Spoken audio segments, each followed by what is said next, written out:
We are honored to welcome today's distinguished guest, the Ambassador of St. Vincent and the Grenadines to the Republic of China, Taiwan, Andrea Bowman. Thank you very much for this welcome. Thank you very much for having me here. Hello to the audience here in Taiwan and to the worldwide audience, particularly the audience in St. Vincent and the Grenadines. As one of Taiwan's staunch diplomatic allies, St. Vincent and the Grenadines is located in Caribbean, yet maintains a long-standing and close relationship with Taiwan. Ambassador Bowman, could you kindly give our audience a brief introduction to St. Vincent and the Grenadines, including its geographical location, cultural features, and key areas of national development? I'm very happy to do that. St. Vincent and the Grenadines, 32 islands, one country, is located in the southern eastern Caribbean. Okay? Our country is 150 square miles. We take up that much space, 150 square miles. And our main island, which is St. Vincent, is 133 square miles. Now, as I said, we are 32 islands and keys, but we have 9 fully inhabited Grenadine islands. Okay?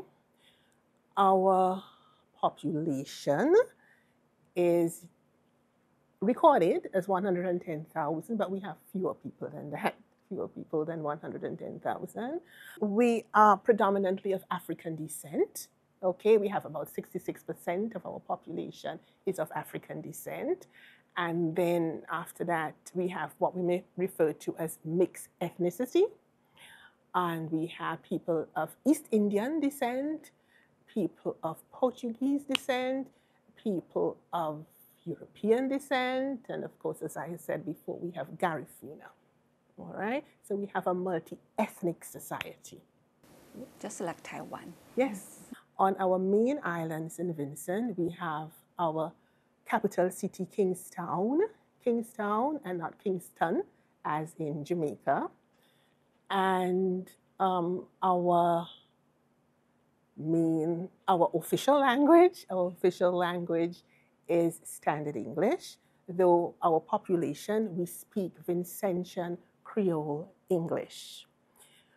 Our main sources of income are through agriculture and tourism, though our government is the major employer of the people in our country.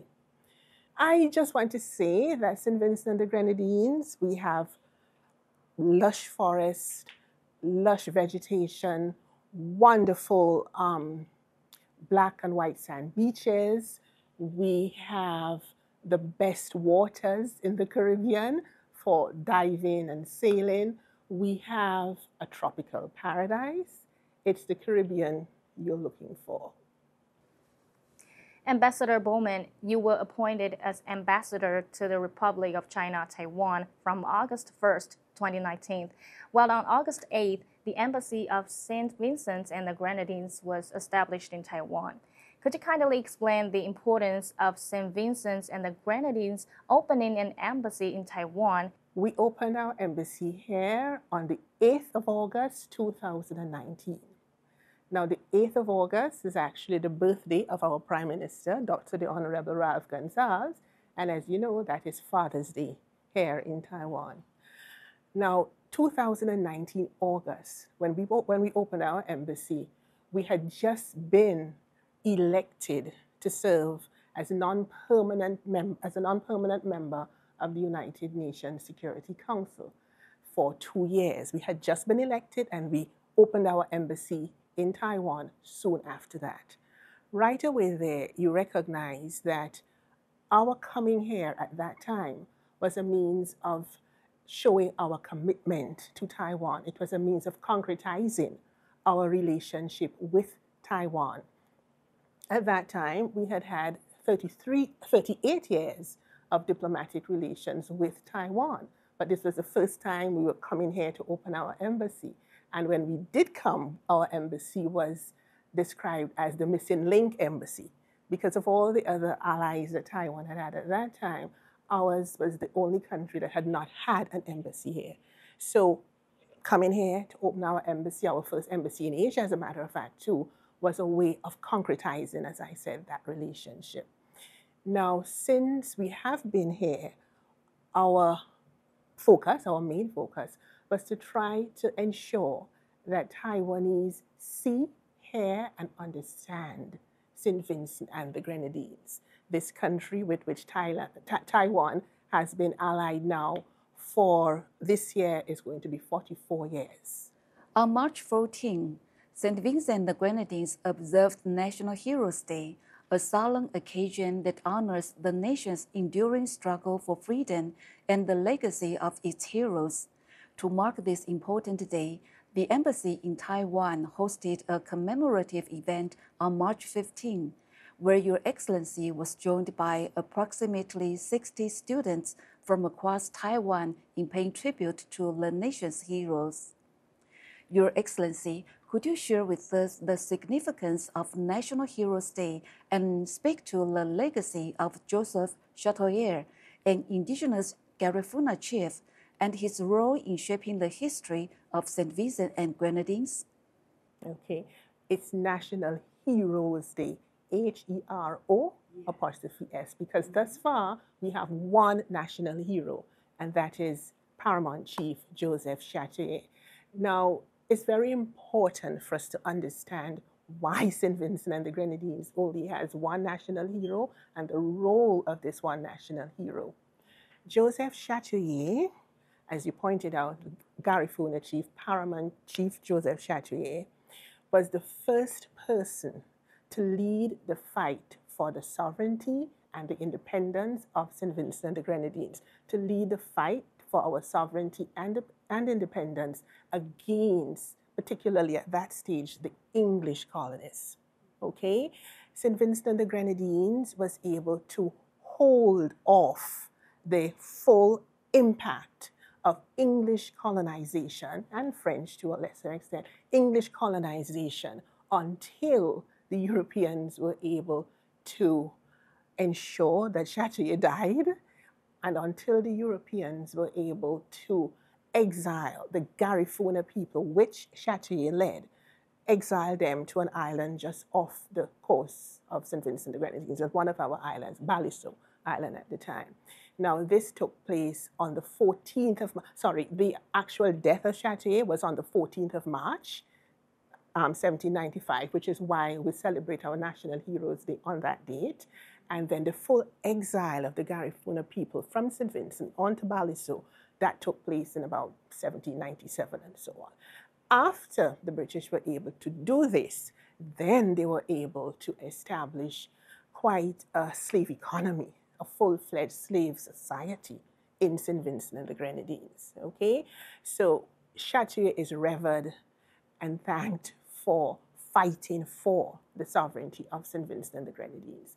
So when we went to Orleans on the 15th of March, that was the fourth consecutive time that we were going to Orleans to actually celebrate our National Heroes Day, which is extremely important for us here in Taiwan. And as you said, we had not only Vincentian students and Vincentians living here, but we had other friends from our Caribbean region, you know, in that celebration as well. And we have to consistently remind our community, I think, about the significance of Chatoyer and why he deserves his place as our country's sole national hero. And in March, the government announced the acquisition of Baliso, a privately owned island where thousands of Garifuna perished from starvation and disease following their forced exile in the late 18th century. The island is said to be designated a National Heritage Site, an important step toward acknowledging this painful chapter in Vincentian history. Ambassador Bowman, could you speak to the cultural and historical importance of the Garifuna people to St. Vincent and the Grenadines, and what Baliso represents both to the Garifuna community and to the nation as a whole? Baliso was where close to 2,000 Garifuna people perished, died. You know, it's like a graveyard for at least half of the Garifuna who I said earlier were exiled from St. Vincent to Baliso in order for the British to establish their colonial settlement in the way in which they wanted it to be established without having to fight the Garifuna, who were trying to protect the sovereignty of St. Vincent and the Grenadines. So they exiled the Garifuna to Baliso, and then after, as I said, about almost 2,000 of them died, they had the remainder shipped to Rotan Island in the Bay of Honduras. From Rotan Island, they went on to Belize and Nicaragua and what have you, and so on. They live primarily in Belize, Honduras, and Nicaragua. And every year, a great number of them make a pilgrimage to St. Vincent and the Grenadines so that they can go to Baliso and pay homage to their ancestors. We need to honor that. So this is what we are doing now with the acquisition of Baliso. We are going to ensure that this island is valued for what it represents to the sovereignty of St. Vincent and the Grenadines. St. Vincent and the Grenadines is one of Taiwan's 5 diplomatic allies in Caribbean. Given that the majority of Taiwan's diplomatic partnerships are concentrated in Latin America and the Caribbean, could you share how St. Vincent and the Grenadines collaborates with other regional allies to support Taiwan's international engagement, particularly in Caribbean context where Chinese influence has been growing? Anyway, the point is, the 5 of us, these 5 allies, we belong to CARICOM, the Caribbean Community and Common Market. As a CARICOM group, we share that recognition of Taiwan's sovereignty. We are here because we recognize and respect Taiwan's sovereignty, and we are allied with Taiwan from that perspective. So at the CARICOM level, we work with Taiwan together in that type of way. As I said, CARICOM is an intergovernmental organization, so then you recognize from that perspective there the governments of our 5 countries collaborate with regard to how Taiwan is treated from that perspective.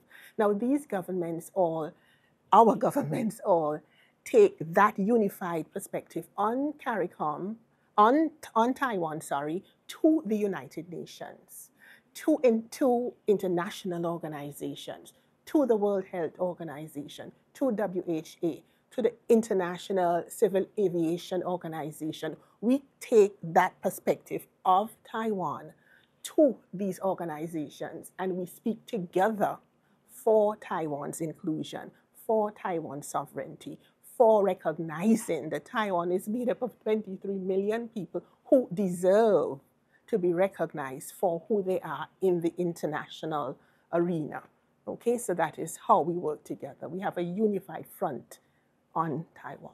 Ambassador, you bring with you a distinguished background in education, having served as a teacher for nearly 40 years and as a headmistress for 13 years. In light of your experience, could you speak to the significance of MOFA and ICDF scholarship programs? In your view, how do scholarship opportunities and cultural exchange initiatives contribute to deepening the bilateral ties between St. Vincent and the Grenadines in Taiwan? In 2001, during a visit of our Prime Minister, Dr. the Honorable Ralph Gonsalves, to Taiwan, he met with the then President Chen Shui-bian, and that's when he presented to the then President the idea of the MOFA ICDF scholarship. So it was on our Prime Minister's initiative that those scholarships actually came into force in 2004. Okay, so we are very proud of that. Of course, last year we celebrated 20 years of the existence of those scholarships. And right in one of these yearbooks here, we have our Prime Minister's message celebrating that 20-year period. So you know how proud we are. So since then, St. Vincent and the Grenadines has had about 276 of these MOFA and ICDF scholarships, and our students have done extremely well, extremely well. They have not all gone back to St. Vincent and the Grenadines, but they are spread all over the world. And you realize, having had their education here in Taiwan, they are able to speak for Taiwan, speak about Taiwan, wherever they are in the world. In 2008, okay, the Taiwanese embassy at home started giving scholarships to primary, secondary, and tertiary level students in St. Vincent and the Grenadines to the value of $100,000 US per year. Now, when I say giving scholarships at that level, what I mean is the value, that value of scholarship, that value was divided up among primary, secondary, and tertiary level students for their transportation to school, their nutrition, and their school utensils, books, and what have you. Now, think of this. St. Vincent and the Grenadines is made up of fewer than 110,000 people. If you are given $100,000 US per year since 2008 to school children in St. Vincent and the Grenadines, you realize right there how many families have been impacted by that kind of assistance, that kind of help. In 2017, $100,000 US was increased to $200,000 US. Therefore, more children were able to benefit from this assistance. More children meaning more families. Ambassador, environmental challenges have significantly impacted St. Vincent and the Grenadines in recent years, most notably with the eruption of La Soufriere in 2021 and the devastation caused by Hurricane Beryl in 2024. Could you share your reflections on the broader significance of these two events and how they have shaped national priorities and affected the lives of Vincentians? La Soufriere, in recorded memory and in recorded history, first erupted in 1902. And at that time, we lost almost 1,700 lives, 1,680 lives or something like that. It was in 1902. Now, the next major eruption of La Soufriere was in 1979. And I remember that very well because I was a schoolgirl at the time and so on. That eruption took place on the 13th of April, and our country was blanketed and what have you. But there were no lives lost. Okay, in 2021, guess how many explosive eruptions we had on that day in 2021, on the 9th of April 2021. Anyway, I won't put you through that. We had 32 explosive eruptions. Now, remember I told you St. Vincent and the Grenadines is made up of 32 islands and keys. So would you believe that La Soufriere had 32 explosive eruptions on that day? You know, that's very interesting. Anyway, the point is that those eruptions at that point, we had to evacuate 20,000 people and so on. The disruption was tremendous. We covered in ash and what have you. But again, no lives were lost. So what I'm pointing out to you is that over time, we have obviously learned to live with Soufriere and her unpleasant behavior. Okay? Soufriere is part of our country, part of St. Vincent and the Grenadines. This is who we are. Of course, Taiwan has been very helpful in that regard, in that quite a number of the courses and educational opportunities and experience building sessions that we have, particularly from ICDF, have to do with disaster preparedness, disaster adaptation, disaster, resilience, how we work with those situations. Now, when we had our Hurricane Beryl, that was terrible. We had it was an unprecedented Category 4, some say Category 5 hurricane, and it was nothing that we had ever experienced before. 3 Grenadine Islands in particular, Union Island, Mairo, and Canawan, because they were devastated. Island in particular, only 9 buildings were unscathed. Everything else was, gone and so on. How do you deal with something like that? How do we adjust to a situation that we realize we are on the front line of the climate change, climate crisis, as it were? Okay? We have been, I must say, consistently in a space of recovery, reconstruction, and getting on with life. We are consistently in that space, okay, and learning every step of the way, learning while we live, because this is our home, all right? So our greatest lessons or our greatest methods of surviving obviously have to be learning from our experiences. We have our assistance from friends, but we have to do this for ourselves. Okay. Additionally, you just mentioned that assistance from Taiwan. And beyond financial assistance, could you elaborate more to any ongoing or emerging areas of collaboration between Taiwan and your government in the fields of disaster preparedness, climate resilience, and environmental recovery?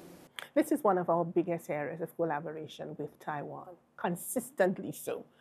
Now, following the 2021 eruption, La Soufrière, our embassy had an initiative which we call Community Revitalization Through Sport and Culture.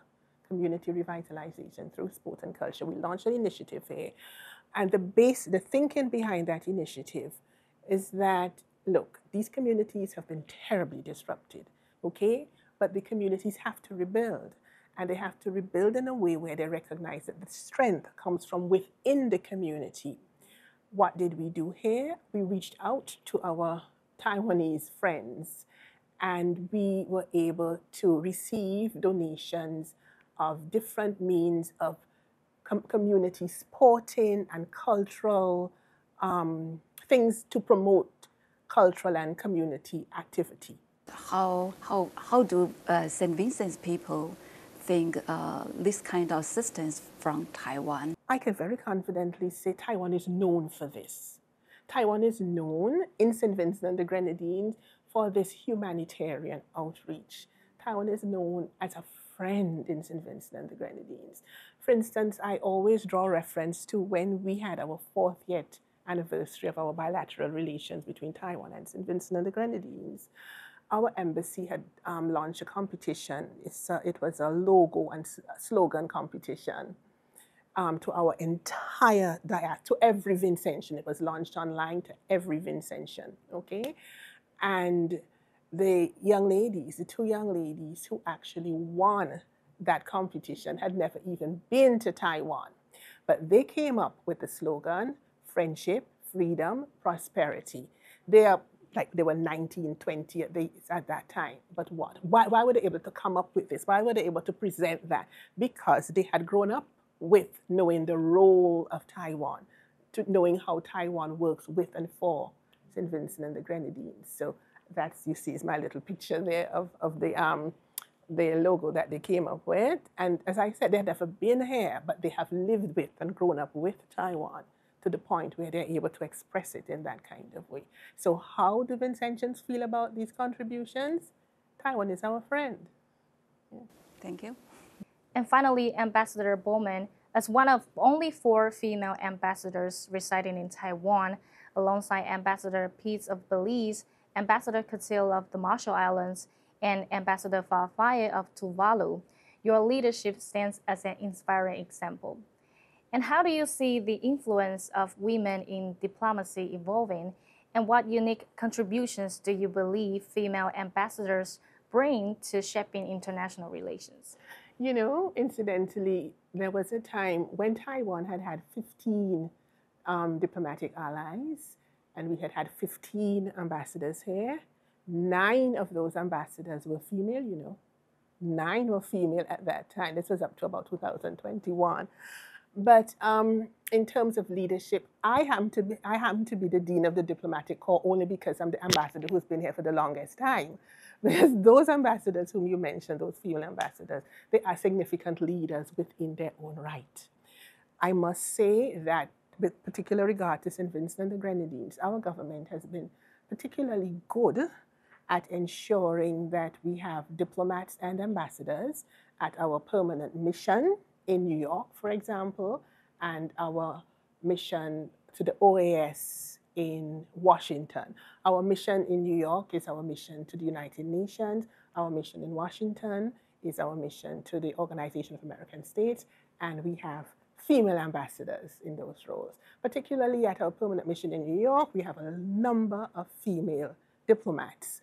So St. Vincent and the Grenadines is doing pretty well with regard to the placement of female diplomats and ambassadors in strategic positions to advance a kind of policy which works best for children, women, men, families. You know, you have to move people along through your policies. And this is what I find governments have to do in order to ensure that the society moves along. And I think St. Vincent and the Grenadines has been trying, and we have been succeeding to some extent where that is concerned. Thank you very much, Ambassador Bowman, for accepting today's interview. My pleasure. I'm very pleased to have had the opportunity to have this interview. St. Vincent and the Grenadines is not large physically, but we have a large vision, and that's how we have been operating on the world stage. Thank you, Ambassador. And let's take a short break. And for more stories from ITA See the World, please stay tuned.